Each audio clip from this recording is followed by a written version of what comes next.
They can also just go for a Benedetta here. That works. It's another physical damage dealer for Falcon to pick up.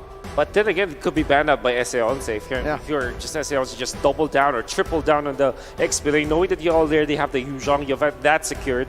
Just deny anything that Falcon will have as comfort. Now, the interesting idea for Falcon is that they went for the higher pick instead of an XP laner, knowing that this is the only laner that can easily go up against the carry, or at least even up or square up against the carry in the laning stage. You still have to supplement it with a frontliner. So I think that this would be a choice of a Grok perhaps, or like you said, a Martis for the side of Falcon Esports. Not gonna be surprised if that will be the choice. Like you pick that up in the XP lane as a tanky frontliner. I'm wondering too, right, if we see them actually lock in that Grok. We've seen Grok place in the XP lane so much, whether it's with the Weapon Mastery or the High and Dry emblem here. So, but still, you're kind of in that position where, you know, how do we play around this? There's the Martis pick, like you were just calling out, Mirko. Great option. We actually saw how tanky and durability it could be in the last match, and how that can be I mean, it's crucial for teams that play this Martis in the jungle, because objectively now you've got to match that if you're S11 Gaming. Now the thing is if they actually put pressure on this Harith pick specifically, you've got great burst potential, and if you can shut that down and allow, again, carry to really shine in this game, you're going to set yourself up for success for S11 Gaming. These last two picks, though, very crucial here for them, Wolf. You have to have a frontliner too. Aside from the Kadita, you need something like a Grok deck to control. It's great actually against the Harry if you think about it, but you give away the Wall Charge to the Valentina, but it's a choice that you have to make. Or maybe a Lolita, in fact, for S11 to kind of answer this. Well, wow! They take your suggestion and they say no. I love it though. Selena, I have not seen this in a very long time. Debut for Selena at M4. Exactly. I'm wondering, right? Is this really the game plan here? Selena and Kadita. And I mean, even looking at the players' reactions, right? I mean, I'm not sure 100% how they're feeling about it, but this is something new, obviously, and it's also, it can be deadly here, especially you're talking about pick-off potential. And the last pick for Falcon Esports is going to be this Ling here. How are we feeling about this, guys? It's a Martis XP lane for Falcon, so that's just a solid matchup again, right? Yu Zhong, sure, out-sustains him, but if he can get out of the Furious Knife that easily and can get trades down and all-ins down the way he does, hey, I think Martis actually takes it. Unfortunately, the Ling is so much of a gamble, at least for Falcon. But we know that they can really fulfill with this. Why did they say that it's a gamble? There's so much crowd control on the opposite side. You have the Selena arrow, surely you can dodge that, but knowing that there could be other setups. Two petrifies? Two petrifies. The Kadita and the Yuzhong, and then eventually the Pakita with the knockups.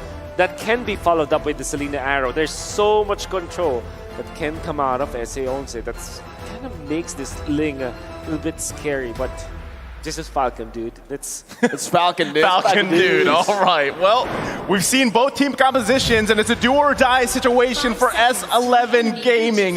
Match point for Falcon Esports. Who takes game number 2? If it's anything like day one, again, 2-0 all across the board. Falcon, are they going to be able to do it? Or will S11 break that curse here? Technically, the Paquito is also at a 100% win rate. And Jotun was the one who played it yesterday, too. Yeah, and I think, I mean, in terms of just the Paquito alone, being in the jungle specifically, this is something we don't see too often, right? I mean, usually it's in that side lane, but still running the High and Dry here, that burst potential, that snowball potential is really good, especially when you're pairing it with a Selena pick here. You can already see even Ken going to be the focus, but gets out of there fine. Still, though, your pick-off potential with a Selena, with Chan here, is huge if he can land those Abyssal arrows. Yeah. You can see the vertical jungling coming out from Falcon's jungler Ken. After going for his purple buff, he went to the opposing Grammar. I don't know if that will actually give him more gold, but so far it's so good coming out from Falcon. And we know Ken, we can call him Ken the Man or Ken the Man. Hey, there are a lot of nicknames that Leo created for him. The Candy Man, the Burmese Python, I don't know. You can, or even the Dancing Peacock. I'm pretty sure if you watch that video of Leo out there, when he threw those names out there, Ken's face, just read the room. Well, going back to the game, I mean, specifically, you guys make a good point, right? The Ling is kind of risky here, but still, I think you play off the fact that you have Naomi on this contract again. They smelled him. Johnson gonna be knocked up, and that's the collapse. First blood over to Ken. Hey, that's gonna be the Abyssal Arrow connecting though as well. Chan with an amazing pickoff. Both junglers falling early on, but Ken again with another first blood, dude. Dude, the way that he pathed through the top lane, he went in for, like I said, vertical jungling for Ken, right? And then eventually, he noticed that his Crammer is just, why is it not there? Why is it taken out? So he smelled where Jotun was and then outplayed him. Unfortunately, he got hit by an arrow. Oh, yellow flash, Decimate finds Papa Dog, eliminates him. Justin also jumping with the Black Dragon form. Chance gonna fall to Naomi. Jotun, no, he does not get the turtle with the red tree, but he does get it with a punch. He will fall to the hands of Falcon though. 1.2k gold lead. And that's massive. Yeah. That's massive for Falcon because the fight that happened didn't have any jungler around it, but there were many kills for Falcon. And then because of the fact that Jotun is down for 2 deaths, Ken was able to get into his orange buff, which means that there will be a big advantage between the junglers that we have right now. I mean, not only that, but the fact that all those kills are pretty spread well here. But Kai in trouble. Oh, that's a 1v1. Zipix one more hit. Doesn't go for it. Erwin jumps in, doesn't get in range. He actually went for the flicker instead of the petrify. Oh, Naomi though, he has which a is flicker. Interesting. Oh, Naomi. Oh, flickers forward. Just whips Kai, takes him back down. Erwin now alone, jumps in on the Zipix. No petrify to lock him down. He also has that purify. The Abyssal Arrow whiffing there, and Justin just gets out free. I don't understand why they did not go for the petrify on the Kadita. That really is trippy. And Ken already. 3 blades, it's gonna be enough. Might go for Papadog again. Oh, there it is. 1 HP, he finds it with the orange buff, gets out, just walks away. Yellow flash though, Jotun's looking for him, chasing him down. Yellow flash, trying to get away, he gets out with the flicker too! That's why you call him the yellow flash. Yeah, I mean, he flickered out of there just in time. And I mean, okay, going back to all the points here in the last couple minutes, still, interesting match, right? There's a lot of action 4 minutes in, and it's great to see. But again, if you're S11 Gaming, you got to be worried that look at this distribution of these kills here, as well as the gold. It's 3K ahead for Falcon Esports. Wow. It's very well spread. Naomi again with a lead in the kills with Zipex, and now the focus. Erwin can't find it here on the bottom side. Up until now, there are questions being asked here. Why didn't Erwin go for the petrify? And that really gave them a big disadvantage because we were talking about how much they can chain their stunts and how much they can control both the Hearth and the Ling. And that's all down the drain because now we'll have to rely on the petrify on to this Yu Zhong. You can see them just really struggle against Falcon's aggression because everybody's just outplaying each other. Yellow Flash is outplaying his lane matchup. You can see Zipix just winning the lane matchup versus Kai. Naomi too gets a Divine Judgment. Erwin, he gets the rough waves out in time, but he is going to lose out on that kill pressure again. Mid lane pushed in, shoved in. That's the Abyssal Arrow connecting, and Jotun's going to be able to follow that up. Knockout strike. Chan finds that kill. Ken looking for some compensation as he dashes in. Has the time of the blades. Gets Jotun knocked up. No, he doesn't, but he does find 3 blades. Ken styling, dashing all across the place. That was clean, right? That was a great play from Ken here, and it's really tough to. That was sweet, dude. Candyman. And maybe it sticks, right? But Chan, I mean, the arrows have been landing where they need to. It's just isn't enough time, and I feel like a big question too. Again, Erwin here with no petrify. Every time we Erwin, okay, he's gonna rough waves out. But still, every time we see a Kadita pop up with a flicker, I feel like that's usually cause for discussion because man, people are like, why do you not roll with that petrify? Now, you have to consider the fact too, there's 2 purifies here for Falcon Esports. That's right. So even those the CC available to S11, they've got to get through that first. Yeah, absolutely. Well, Zipix is already up with the Feather of Heaven. But the conceal play might be really bad for S11. Again, no petrify. You can see the impact here. Ken is going to be able to actually get closer. Naomi finds the Divine Judgment. You can say goodbye to Erwin. Zipix still going through on that Zaman Force, forcing the flicker out from Chan. Ken picks up the tier 1 in the bottom lane, and it's a 4,000 gold lead, 8-2 this time around. I don't know. That's a good Abyssal Arrow, but no follow-up. And that's the reason why you pick up the Hearth against the carry or You know, you see the late matchup really going in their favor. Papadog is going to be able to get that Black Dragon form. The rough wave stolen away by Justin means that he can get out of that. As you were saying, Wolf. Yeah, I mean, you can see Harith winning his lane matchup already, and now he's able to push up his own lane, stealing the damage as intended with the Purify Harith. It's very difficult now to deal with him, especially with all the items he has. He can even push turrets because of his itemization and the natural progression coming up from the Harith. This is an uncontested Harith game, and Falcon are really just enjoying it, styling over S11. Check this out, right? The M4 stat. Selena's debut in M4 after 51 games. I mean, and to be honest, she's got 2 kills right here for Chan, and I feel like the big thing... 100% of the kills. 100% of the kills, yeah, she does, but Conceal Play, they're looking for another here. Justin able to dash out. That's Zipix jumping in with some on-force, and Jotun's going to be melted down here. Able to dash away for a bit, but now it's the complete collapse coming in from Falcon as they are looking for their targets. Ken, on the wall, just chilling, backing off. This is what Falcon does so well. When they have these kind of leads, they just keep pushing the gas, right? They literally leave their foot on the pedal here, and it's really hard to stop it because S11 Gaming, again, you're at some point of a disadvantage.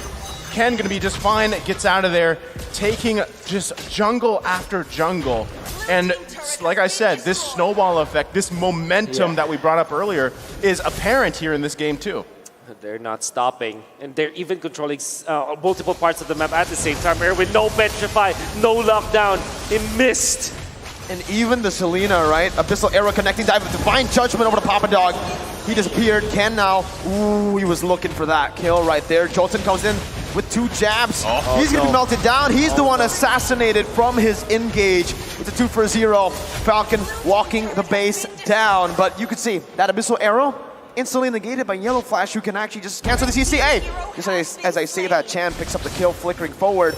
That's the 3rd kill for S11 and the 3rd kill for Chan.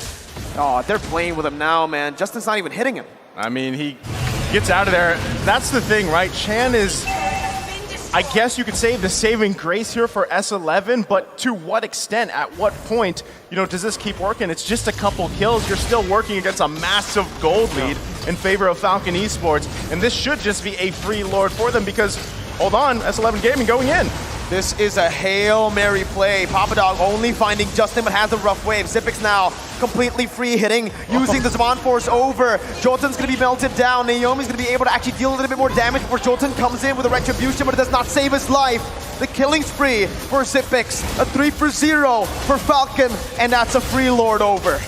The Hail Mary play coming up from S11 did not work because all of a sudden Justin had rough waves, stolen ultimate to keep him alive and even punish S11. Papadog was in a very tight spot already, as well as Erwin. They're taken out easily. Then Jotun, every time he jumps in forward because he doesn't have enough itemization, as well as the fact that he is very squishy, he gets punished by Falcon so easily. And it's going to be very difficult now. No ultimate available for Papadog. This might be it for Falcon. Naomi finds the Divine Judgment. Papadog melted down. Ken getting the knock up onto 2. Jotun forced to run away. Ken gets caught in the Abyssal Arrow, jumps out with the Fish Boys, gets out alive.